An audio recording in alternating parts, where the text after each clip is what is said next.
بسم الله الرحمن الرحیم. به نام خداوند بی اندازه مهربان نهایت باره.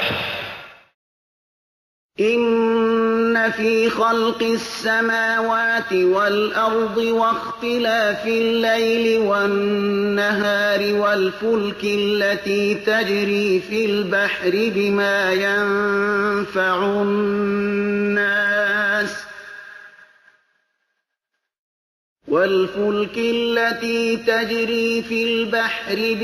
ينفع الناس وما أنزل الله من السماء من ماء فأحيا به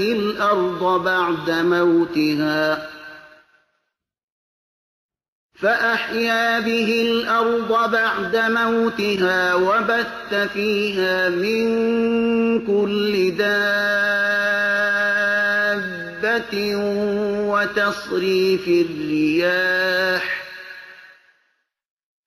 وتصريف الرياح والسحاب المسخر بين السماء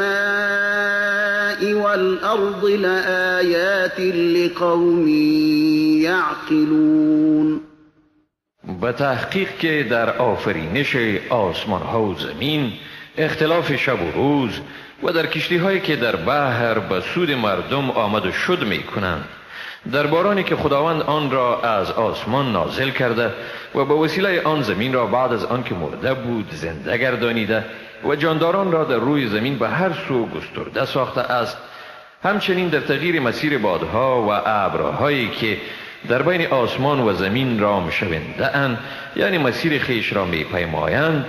در هر یک از آنها یقینا نشانه هایی است به وجود خدا و یگانگی او برای مردمی که عقل دارند.